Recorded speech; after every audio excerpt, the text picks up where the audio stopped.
Kakalitan natin itong piston. Sisetting na itong connecting rod dito sa piston. Ang pag-setting pala nito ay hindi pwedeng baliktaran. May position talaga ito. Hindi pwedeng pa ganito, hindi pwedeng pa ganito. Isa lang ang position nito. Tinitingnan dito ay ito. Itong flower na ito. Saka ito.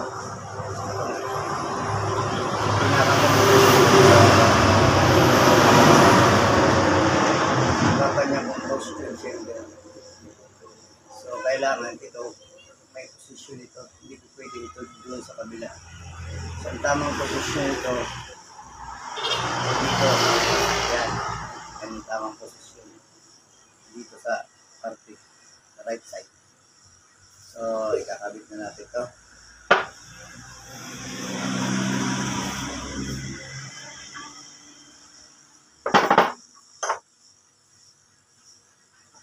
Okay naman.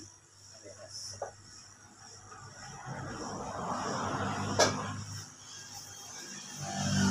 Siyempre, lalagyan natin ito ng oil.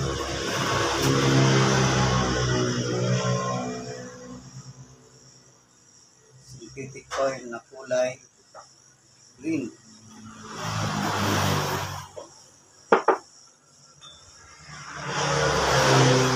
Yan. Saan natin ito.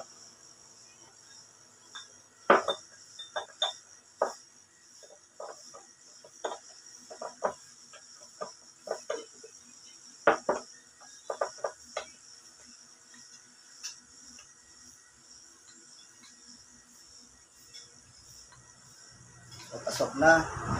Para natin lagyan na mga circuit lock para di lumas yung pin. So, ito.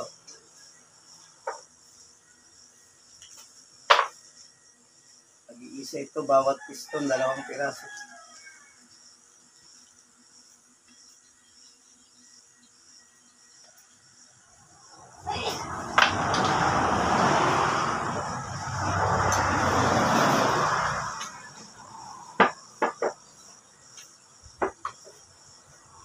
Lalagay ko ito dito.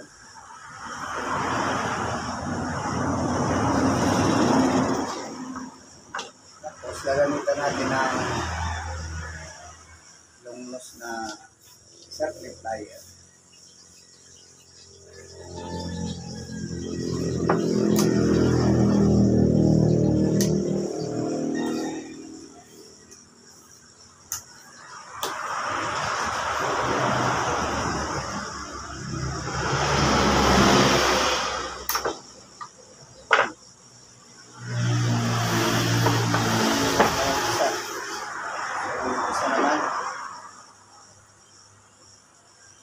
Dalawa kasi ito eh.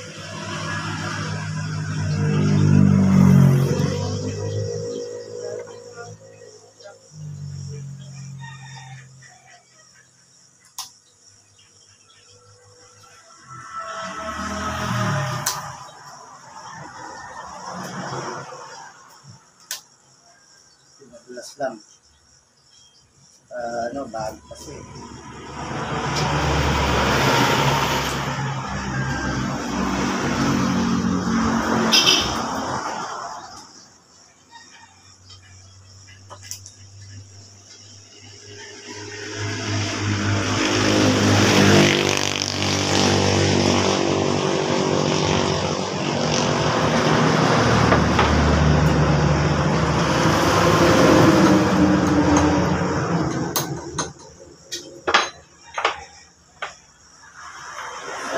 Check natin kung pumasok na sa kanyang group.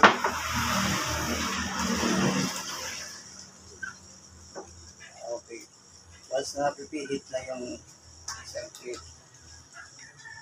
ibig sabihin pasok na yan. Pasok yan sa kanyang group.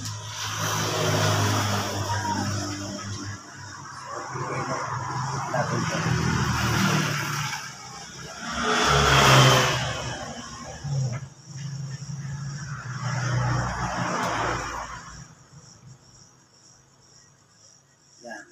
Ang tamang posisyon yan, sa ibaba yung gap ng circuit. So check natin kung may alog.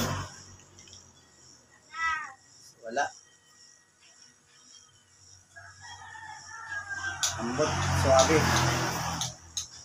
Iba talaga ang fitting ng machine siya. Kaya sa mga mahal. Ganda.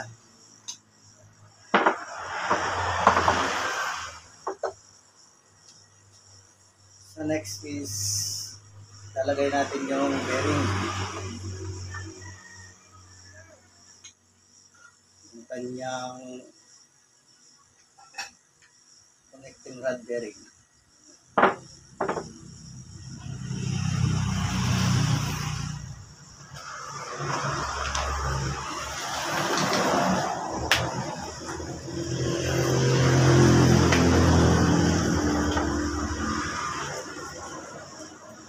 Nagdadalawa rin ito bawat isang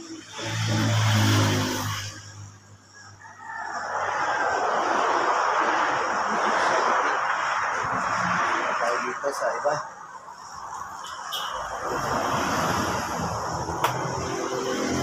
Kailangan wag natin nahawakan itong pinaka loob ng bearing para maganda tingnan, hindi madumi.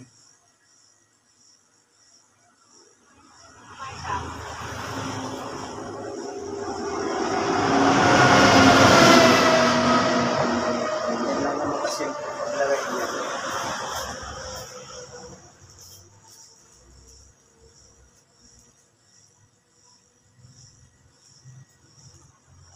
Next, connecting rod cap. Gawin natin ito.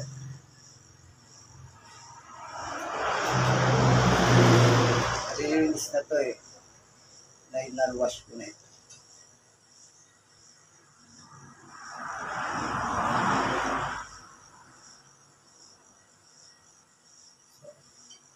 Ganun lang, simple. Dapat itong lock na ito, pasok siya dyan sa kanyang kanal. Saka pagpasok dito, dapat nasan yung lock nun, magkatabi sana yun. Hindi pwede po ganito. Lagi yung malalagay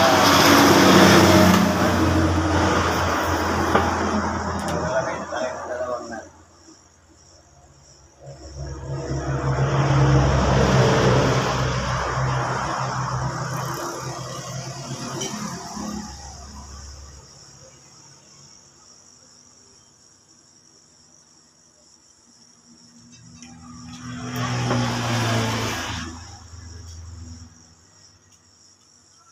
Ayan na po.